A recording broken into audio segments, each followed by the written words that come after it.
स्वागत है India plus news के स्पेशल प्रोग्राम जीवन परिचय में एक बार फिर से सभी दर्शकों का।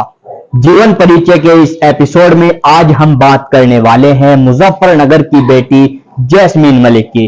जैस्मीन मलिक समाज सेविका है। बहुत कम उम्र में एक ऐसा कार्य वो कर रही हैं जिस कार्य के लिए विपक्षी पार्टी और किसान जद्दोजहद कर रहे हैं। एक ऐसी समस्या का वो समाधान कर रही हैं जिस समस्या के लिए किसान इन दिनों बेहद परेशान नजर आ रहे हैं। जी हाँ, हमारे साथ जैस्मीन मलिक मौजूद है। जैस्मीन जी, बहुत बहुत स्वागत है आपका इंडिया प्लस न्यूज में। Thank you sir. आपके बारे में हमें जानकारी मिली। इंडिया प्लस न्यूज का जो स्पेशल प्रोग्राम जीवन परिचय है, उन लोगों को हम सामने लाते हैं, अपने दर्शकों के सामने लाते हैं कि कुछ प्रेरणा मिल सके। आप जो कार्य कर रहे हैं, आवारा पशुओं की आप देखभाल करते हैं, गौशाला आप चला रहे हैं, तो शुरुआत हम आपके जीवन से करना चाहेंगे। कहाँ पे जन्म हुआ? जैस्मीन मलिक कौन है, क्या करती? हाँ जी सर, मेरा नाम जैस्मीन मलिक है। मेरा जन्म यहीं पे मुजफ्फरनगर में ही हुआ है। मैं प्रेमपुरी की निवासी हूँ और मेरी ये सेवा की शुरुआत हुई थी 12 सितंबर 2020 में। एक बहुत ही छोटा गोवंश, दूध पीता गोवंश, कुत्तों से बचने के लिए नाली में छिपा हुआ बैठा था। उसको कुत्तों ने फाड़ भी रखा था। उसको मैंने बचाया, उसको मैंने पाला। तो मैंने उसमें सारी चीजें नोट की कि अगर वो गुस्सा हो जाएगा तो वो घास ही नहीं खाएगा। उसमें डिप्रेशन तक मैंने देखा। तो ऐसे करके धीरे धीरे मेरा इस तरफ रुझान बढ़ा। तो मैंने ये वाली चीज सोची कि अभी तक मैंने कभी इनको मतलब फेस मैं जैसे करती थी, तो मैंने कभी इनकी हालात को मैंने कभी नोट नहीं किया कि इनके साथ में क्या हो रहा है। तो मैं ऑब्जर्व कर रही हूँ कि इनको भाले मारे जा रहे हैं, इनकी इलीगल सप्लाई होती है रात के अंधेरे में। क्योंकि मैं 15-20 गोवंश को रोज जमाती थी, चाहे उसमें सिर चौक है या फिर मेरे घर के आसपास का एरिया है या बुढ़ाना मोड़ है। मेरे एक के बाद एक करके गोवंश की सप्लाई स्टार्ट होगी रात के अंधेरे में। तो मेरे लिए जरूरी हो गया कि मैं इनको एक छत में रखूं। भले मैं इनको खाने के लिए थोड़ा मैं अपनी हैसियत के हिसाब से कम दे दूं, लेकिन इनके ऊपर छत होगी तो ये बचे रहेंगे। क्योंकि मैंने सब चीजें अपने ऊपर ऑब्जर्व की थी कि अगर मुझे खाने के लिए 4 रोटी चाहिए एक दिन में, अगर मैं 2 भी खाऊंगी तो मैं एक्सपायर नहीं होंगी, मेरा सर्वाइवल हो जाएगा। वही चीज मैंने अपने बछड़ों के साथ अप्लाई की। ये सब मेरी प्रेरणा थी। तो जैस्मीन मलिक कहाँ पे रहती हैं, कहाँ पे जन्म हुआ जैस्मीन मलिक का? हाँ जी सर, मेरा जन्म प्रेमपुरी मुजफ्फरनगर में हुआ है। मैं यहीं की निवासी। तो अपनी तालीम की अगर बात की जाए तो पढ़ाई क्या की है आपने? सर मैंने एमकॉम किया हुआ है और मैं सीए कर रही थी। सीए मेरा हाफ सीए ऑलमोस्ट कंप्लीट है। उसके बाद मैंने अकाउंटेंट की जॉब स्टार्ट कर दी। प्रेजेंट में मैं एक अकाउंटेंट हूँ। परिवार की अगर बात की जाए तो परिवार में कौन कौन है? सर मेरे परिवार में मेरी 3 बहनें हैं। मेरी 3 छोटी बहनें हैं, एक मेरा भाई है, मम्मी पापा है। तो मम्मी क्या करती हैं, पापा क्या करते हैं? हमारी घर पे एक छोटी सी दुकान है घर के अंदर ही। मम्मी उसमें सहयोग करती है और ये सब काम जो भी मेरी सेवा का चल रहा है इसमें मैं, मेरा भाई और मेरी बहन हेल्प करते हैं। तो इसमें अगर खर्च की बात की जाए, जिस तरह का कार्य आप कर रहे हैं, तो इसके लिए पैसा कहाँ से आता है? सर इसके लिए पैसा मेरी पूरी सैलरी इसमें लग जाती है। मैं 5 साल से जॉब करती आ रही हूँ, तो मेरी इसमें सेविंग्स भी लग रही है। उसके अलावा मैं लोगों को जागरूक करने में कोई कमी नहीं छोड़ती। मैं सोशल मीडिया पे बहुत अच्छी एक्टिव हूँ। तो मेरे कुछ फ्रेंड्स हैं जो मेरी हेल्प कर देते हैं। इनका रोज का 1500 से 1600 रुपए के आसपास का चारे का खर्चा आता है। दवाई अलग है। कोई गोवंश अगर बीमार है, वो नहीं बच पाया, उसका अंतिम संस्कार अलग है। जो ये जगह आप देख रहे हो, इस जगह का किराया 4000 रुपए है। एक दूसरी जगह और है किराए पे, उसका 1800 रुपए किराए पर है। बिजली का बिल अलग है, दवाइयां अलग है, सब चीजें इसके अलावा है जो 1500 से 1600 रुपए का इनका एक दिन का खर्च आता है। तो मतलब कैसे आपके माइंड में आया कि ये आवारा पशुओं की आप जो देखभाल कर रहे हैं, किराए पे जगह लेकर आप ये कार्य कर रहे हैं? हाँ जी सर, ये मेरे दिमाग में, मैं आपको बता रही हूँ ना कि मेरे लिए एक मजबूरी का नाम महात्मा गांधी होता है ना, वो बन गया। क्योंकि मेरे एक के बाद एक करके जो गोवंश की सप्लाई होनी स्टार्ट हुई, एक गोवंश पिछले 30 दिन के आसपास से मुझे नहीं मिल रहा था। तो वो मुझे मिला यहाँ से, बाहर जो मेन सड़क है उधर वो बैठा हुआ था। वो बेचारा इतना डरा हुआ था क्योंकि रोज इनको पकड़ने की कोशिश की जाती है। अगर एक जगह 6 गोवंश बैठे हुए हैं, जरूरी नहीं कि 6 के 6 को ही भर के लेकर चले गए भी। तो इधर उधर वे बेचारे अपने आप को बचाने के लिए भागते हैं, तो डर बैठ जाता है माइंड में। तो वो गोवंश उस दिन इतना ज्यादा भूखा प्यासा था कि उसने घास भी नहीं खाई, जबकि वो भूखा प्यासा था और अगले दिन उसकी भी सप्लाई होगी। तो मैंने कहा मेरे बस की नहीं है कि मैं इस सब का वेट करूं कि मैं पहले एक जगह को खरीदूं फिर उसे गौशाला के रूप में बनाऊं। मैंने कहा एक छोटी शुरुआत मैं करती हूँ। तो वो शुरुआत मेरी ये है। अगर ये गोवंश अगर मैं आज ही अपनी गौशाला बंद कर देती हूँ तो मैं आपको लिखित में दे सकती हूँ 30 दिन के अंदर इनमें से एक भी नहीं मिलने का, सब प्लेट में होंगे।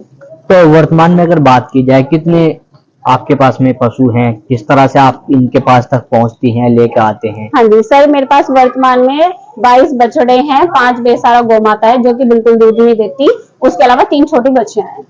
और जो मेरे पास बेसहारा गौ माता है, आप उनकी स्थिति समझिए कि उनकी स्थिति क्या रहती है कि जब वे मेरे पास में आते हैं, क्योंकि इनको है ना, इनको मतलब इंजेक्शन मार मार के दूध निकाले जाते हैं इनकी, तो वो नेचुरल दूध नहीं निकलता, उनकी हड्डियों का कैल्शियम खत्म होता चला जाता है। तो जो भी मेरे पास गौ माता आती है तो वो सब ऐसी सिचुएशन में आती है कि एक तो चलने में बहुत आराम आराम से चलेंगी, उन्हें उठना बैठना हो बहुत धीरे धीरे उठेंगी या बैठेंगी, उनके पैर कांपेंगे। तो ऐसी गौ माता का, एक गौ माता ऐसी थी जो बेचारी सिर्फ 5 दिन ही जी पाई, उसके अंदर इतने सारे रोग ऑलरेडी थे, वो खड़े खड़े ही गिर गई, वो एक्सपायर होगी, वो नहीं बच पाई, वो एकदम लास्ट स्टेज में मेरे पास आई थी। एक गौ माता 6 महीने जी पाई, एक गौ माता 4 महीने जी पाई, एक गौ माता अभी जो अंदर खड़ी है उसे 8 महीने के आसपास हो गए, एक गौ माता और है मेरे पास, उसे पूरा 1 साल कंप्लीट हो गया। तो इन बेचारों की लाइफ बिल्कुल भी फिक्स नहीं होती है, बेचारी जीने में मेरे पास आने के बाद चाहे 1 दिन जी पाए या 1 साल जी पाए, मतलब सब चीजें राम भरोसे, क्योंकि उनके पैर नहीं काम कर रहे थे। तो जैस्मिन जी, अगर बात की जाए जिस तरह का आप जो कार्य कर रहे हैं, आवारा पशु के किसानों के सामने भी बड़ी समस्या इन दिनों आ रही है। विपक्षी पार्टियां की अगर बात की जाए, वो मुद्दा बनाते हैं, आवारा पशुओं को लेकर लगातार बात होती है कि ये नुकसान कर रही हैं। तो क्या कहना चाहोगे? सर उस सब के बारे में मैं ये कहना चाहूंगी, ये जो आप आवारा वर्ड यूज कर रहे हो, पहली तो बात है मैं बेसहारा वर्ड यूज करती हूँ, क्योंकि आवारा तो सिर्फ एक लड़के के लिए या लड़की के लिए या एक इंसान के लिए बोला जा सकता है कि वो अपनी मर्जी से बाहर कहीं घूमने के लिए चला गया। ये बेसहारा, इनके पास छत नहीं है, ये अपनी मर्जी से सड़क पे नहीं है, इनको निकाला जाता है छोटी से छोटी उम्र में। जो इतना मैंने लोगों के हालात ऐसे भी देखे, इतना जरा सा बच्चा है एकदम कुत्ते जितने साइज का है, क्या वो अपना सर्वाइवल सड़क पे कर लेगा? अगर उसके सामने से व्हीकल आ रहा है, उस बेचारे को ये तो पता नहीं कि इधर होना है कि इधर होना है, तो वो अपना सर्वाइवल वो कैसे करेगा? ये बेचारे प्लेट तक तो बाद में पहुंचेंगे, ये कुत्तों के द्वारा ही नोच दिए जाते हैं, या बेचारे कोई कुत्तों से घबरा के कोई बड़े से नाले में कूद जाएगा। तो जब इंसानों को इनके सड़क पे होने से कोई फर्क नहीं पड़ता, तो इसे नाले से तो क्या निकाल लेंगे? तो ये जो किसान दुखी हैं कि ये जो मतलब ये जो नंदी है, ये उनकी वो पूरी की पूरी फसल खा जाता है, तो ये कोई ऊपर से तो आए हुए नहीं, ये तुम्हारे द्वारा पाले हुए ही हैं, ये तुम्हारे छोड़े हुए ही हैं, तो इसका समाधान तुम खुद करोगे। क्योंकि अगर कोई ये सब चीजों को अपने ऊपर कोई एक फालतू की चीज समझता है कि इनको निकाल दिया, लेकिन जब भी उसकी गलती नहीं है, तो सब चीजें पहले खुद पे अप्लाई करो। जब तुम बूढ़े हो जाओगे, जब तुम्हारी जरूरत नहीं रहेगी, तो तुम्हें भी तुम्हारे बच्चे द्वारा बाहर निकाल दिया जाएगा। फिर खुद देखना कि तुम्हें किस मतलब खेत में जाके घास चढ़नी। अच्छा, जैसे लगातार सरकार भी प्रयास कर रही है, बहुत सारी गौशालाएं बनाई गई हैं, लेकिन उसके बाद भी इस तरह की जो चीजें हैं वो सामने आ रही है। आज जैसे लोग अब सामने आ रहे हैं इनकी देखभाल करने के लिए, तो सरकार के लिए कोई मैसेज कि वो इन चीजों में बढ़ोतरी कर दी जाए, ताकि जो सड़कों पर आप बता रहे हैं कि हादसे के शिकार होते हैं। सर मेरी सरकार से एक ही रिक्वेस्ट है, फिलहाल तो मेरे पास ये जो जगह है वो मैं अपने पर्सनल लेवल पे रेंट पे चला रही हूँ इस गौशाला को। तो मेरी सरकार से ये रिक्वेस्ट है कि मुझे मेरे घर के आसपास ही एक बड़ी जगह दे दी जाए, चाहे वो उसे रखे अपने नाम पे, लेकिन मुझे यूज करने के लिए दे दे। इनकी चारे में हेल्प कर सकते हैं, क्योंकि इनका एक दिन का कोई 1 रुपए का खर्चा नहीं आता, या इनकी दवाई का कोई 1 रुपए का खर्चा नहीं आता।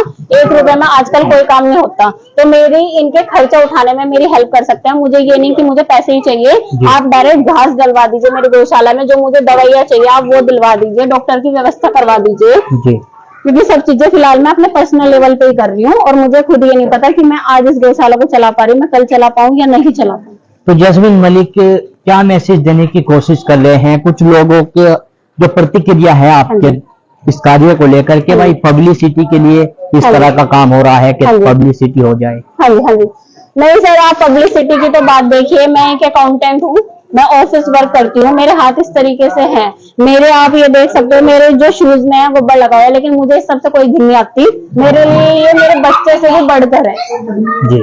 हाँ जी, तो अगर आपको कोई भी चीज करनी है पहले एक बार खुद पे मतलब सोच के देखिए, तो आपको बेटर आंसर मिल जाएंगे। अगर कोई इनको गंदगी समझता है तो ये गंदगी नहीं है, ये बेचारे किसी के बच्चे हैं जो कि अपने लिए आवाज नहीं उठा सकते। वो जो एक गौ माता है जिसका भी ये बच्चा है, वो इसके लिए आवाज नहीं उठा सकती कि मेरा बच्चा मेरे से अलग कर दिया गया है, या ये किसी थाने में जाके कंप्लेन नहीं कर सकता कि मुझे मेरी बहुत छोटी उम्र में बाहर निकाल दिया गया। जैसे एक छोटा सा बच्चा है अगर इंसान का, वो अपना लीगल राइट यूज कर सकता है कि मुझे कौन पालेगा, वो तो कोई अगवा कर ले जाएगा, लेकिन इस छोटे से बच्चे के पास वो अधिकार नहीं है। तो अगर कोई भी चीज, अगर मैं इस बच्चे की जगह होती तो मेरी दुनिया खत्म हो चुकी होती। जी। तो अगर जैसे मतलब आपकी जो एक गौशाला है, हाँ जी। कितनी संख्या में बताया आपने अभी? हाँ जी सर, ये मेरे पास प्रेजेंट में टोटल 29 गोवंश है। जी। हाँ जी। तो जैसे आपकी जो गौशाला है, साफ सफाई करने में, इनकी देखभाल करने में, हाँ जी। जो मतलब यहाँ पे चीजें हैं, जैसे पानी जाता है, मोहल्ले के लोगों को किसी तरह की बहुत कोई जबरदस्त परेशानी? विरोध, बहुत किसी- जबरदस्त विरोध। जी। आप मेरी गौशाला की स्थिति देखिए। जी। जो मेरी गौशाला पे ईंटें बरसाई गई थी आज से 15-20 दिन पहले। जी। तो यानी कि आपको अच्छा खासा विरोध का सामना भी यहाँ बहुत पे करना पड़ रहा जबरदस्त है। विरोध। मुझे अभी अब से 10 दिन पहले की बात है, मुझे यहाँ पे पुलिस बुलवानी पड़ गई थी। क्यों? जी। रोज का जो पड़ोसी लोग हैं वो रोज कूड़ा इकट्ठा करके मेरी गौशाला के यहाँ पे बाहर कर देते थे, तो मैंने इग्नोर किया, उन्होंने मुझे कमजोर समझ लिया। मैं सोचती थी कि चलो जब मैं अपने वालों को उठाती हूँ कोई बात नहीं, कर दिया, इनका भी उठा दिया। उसमें 4-5 कांच के छोटे छोटे टुकड़े थे। अब आप देख भी सकते हो मेरे पास यहाँ पे 5-6 गोवंश खुले हुए रखते हैं, वे बाहर सूंघ सूंघ के उस कांच को खा गए होते, तो इसका कौन जिम्मेदार होता? मेरे विरोध करने पर मेरे साथ में मारपीट हुई, हाथापाई हुई, गाली गलौज हुई, उसकी बकायदा मेरे पास सब चीजों की रिकॉर्डिंग है। मुझे पुलिस बुलानी पड़ेगी उस काम के लिए। अच्छा, जैसे आपकी जो गौशाला है, इसका नाम आपने बड़ा अजीब रखा है, लोग इसके ऊपर भी चर्चा करते होंगे। नहीं नहीं, अजीब तो कोई नहीं, ये बिल्कुल मैंने अपने दिल से नाम रखा है। इनका कोई घर नहीं है, मैंने इसको शिव जी के नंदियों का घर नाम बताया। तो कैसे दिमाग में आया कि भाई ये नाम होना चाहिए और फिर इस तरह का कार्य? हाँ जी, बस सर, जब मैं, आप खुद ये देख लो, अगर आप इस छोटे बच्चे की जगह होते जिसके पास ना अपनी माँ है ना बाप है, और अगर वो सड़क पे है बेचारा, तो सड़क पे से इसे खदेड़ दिया जाता है कि मान लीजिए ये मेरे घर के सामने खड़ा है, मैं इसे डंडे से आगे कर दूंगी, अगले वालों से डंडे से और आगे कर देगा। ठीक है, वो कहेंगे कि यहाँ पे थोड़े ना इनके घूमने फिरने की जगह है, ये तो कॉलोनी है, तो बेचारे इनको तो खेत में होना चाहिए, खेत में जाएंगे वहां पे इनका भल्ले से स्वागत किया जाएगा। तो इनके लिए तो पूरे प्लेनेट पे कई जगह ही नहीं है कि जहाँ पे इनको रहना चाहिए, क्योंकि जिसका ये है उसने तो बाहर निकाल दिया, उसने तो अपनी छुट्टी कर दी। अच्छा, जैसे अगर बात की जाए, जैसे किसानों की बात आपने की है कि वही तो इनको छोड़ते हैं, हाँ जी। किसानों के लिए आप हमारे माध्यम से कोई मैसेज? हाँ जी सर, किसानों के लिए या फिर स्पेशल किसानों के लिए भी नहीं मैं कहूंगी, क्योंकि इस गली के अंदर ही मैं आपको 8-10 घर ऐसे दिखाऊंगी जो कि गोवंश को पाल रहे हैं, मतलब जो कि गाय पाले, गोवंश को क्या गाय को ही पाल रहे हैं, और वो बछड़ों को बाहर निकाल देते हैं। तो जो भी इंसान इनका पालन पोषण कर रहा है, चाहे वो उसमें गाय को पाल रहा है या किसी भैंस को पाल रहा है, तो जिम्मेदारी तुम्हारी है उसको पालने की। तुम्हारा ये नहीं होना चाहिए कि तुमने उसका दूध पी लिया और फिर उसे बाहर निकाल दिया। आज तुम उसे निकालो, कल को तुम्हारे बच्चे तुम्हें निकाल देंगे। तो ये इस समय सिर्फ किसान ही शामिल है, इसमें हर एक गोपालक शामिल है। और मैं गोपालक भी वर्ड वैसे गलत यूज कर रही हूँ, क्योंकि वो बछड़े को तो निकाल देते हैं, वो सिर्फ गाय को रखते हैं, तो गाय को भी रख के वो कोई एहसान नहीं कर रहे, वो उससे दूध ले रहे हैं, और उससे दूध नॉर्मल तरीके से नहीं ले रहे, उसकी हड्डियों का कैल्शियम खत्म कर करके ले रहे हैं। वो अपने हाड़ को बेच बेच के अपने लिए घास का अरेंजमेंट कर रही है, तुम उस पर कोई एहसान नहीं कर रहे। तो मतलब जैसे आप बता रहे हैं कि आपके पास में तो ये आपने किराए पे जंगल लिया है, आप 29 की संख्या में आप बता रहे हैं। हाँ जी। तो कुछ जैसे कुछ सामाजिक संस्थाएं होती हैं, हाँ जी। तो वो लोग भी आपकी मदद के लिए आगे आते हैं कि इससे संपर्क आपने कभी किया हो? मेरे पास एक संस्था है जो मेरी हेल्प कर रही है, वो है श्री सालासर बालाजी धाम मुजफ्फरनगर। बाकी और जो भी हेल्प हो रही है वो सब पर्सनल लेवल पे हेल्प हो रही है। तो वो किस तरह की हेल्प आपकी करते हैं? मेरे पास वो डायरेक्ट घास डलवा देते हैं, उनके दिन बंधे हुए हैं, उनकी घास की क्वांटिटी बंधी हुई है कि इतनी घास वो मेरी गौशाला में भिजवा देते हैं, तो मुझे उस दिन पैसे नहीं लगाने पड़ते, मेरे उतने रुपए बच जाते हैं। तो इसमें अगर खर्च की बात की जाए, कितना खर्च इसमें, लगभग 24 घंटे के अगर आंकड़े हम लें, तो कितना खर्च होता है? आप फिर तो 2000 अराउंड समझ लीजिए, 2000 के आसपास सारा मिला के किराया वगैरह सब। अच्छा, जैसे अभी सर्दी का मौसम भी गया है, तो सर्दी में चीजें बढ़ जाती हैं, इनकी ठंड से बचाने के लिए चीजें एक्स्ट्रा लगानी पड़ती है, तो वो सब कैसे व्यवस्था? बस मैंने क्या किया हुआ है, यहाँ पे ना ये मैंने 2 पल डाल दिए थे कि बिल्कुल हवा अंदर पास नहीं होती थी।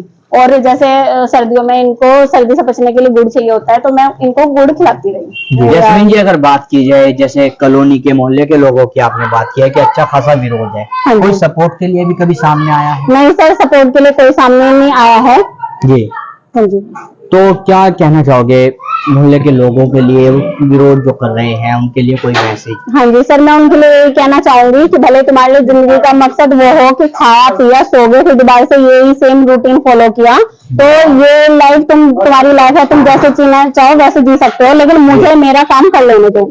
तो जैस्मीन मलिक जी, बहुत बहुत धन्यवाद, आपने अपना कीमती समय हमें दिया। Thank you sir. तो हमारे साथ में इंडिया प्लस न्यूज के स्पेशल प्रोग्राम जीवन परिचय में आज जैस्मीन मलिक मौजूद थी, जो बता रही थी अपने जीवन के बारे में, किस तरह का संघर्ष रहा है, एक ऐसा कार्य कर रहे हैं जिसके लिए किसान और विपक्षी पार्टियां लगातार आवाज उठाती हैं। जैस्मीन मलिक जैसों से एक सीख लेनी चाहिए और जो लोग इनका विरोध कर रहे हैं उनको भी कहीं ना कहीं इनके समर्थन के लिए, इनकी सपोर्ट के लिए सामने आना चाहिए। इंडिया प्लस न्यूज की कोशिश लगातार जारी है, जो समाज हित के लिए लोग कार्य कर रहे हैं उन लोगों को हम अपने स्पेशल प्रोग्राम जीवन परिचय में सामने लाते हैं, उनके जीवन के संघर्ष के बारे में पूरी कहानी उनके हम इस कार्यक्रम में दिखाते हैं। फिलहाल के लिए इतना ही। मैं अपने सहयोगी यश चौधरी के साथ Tanveer Malik, India plus news, Muzaffarnagar. India plus news, सिर्फ वही जो सही।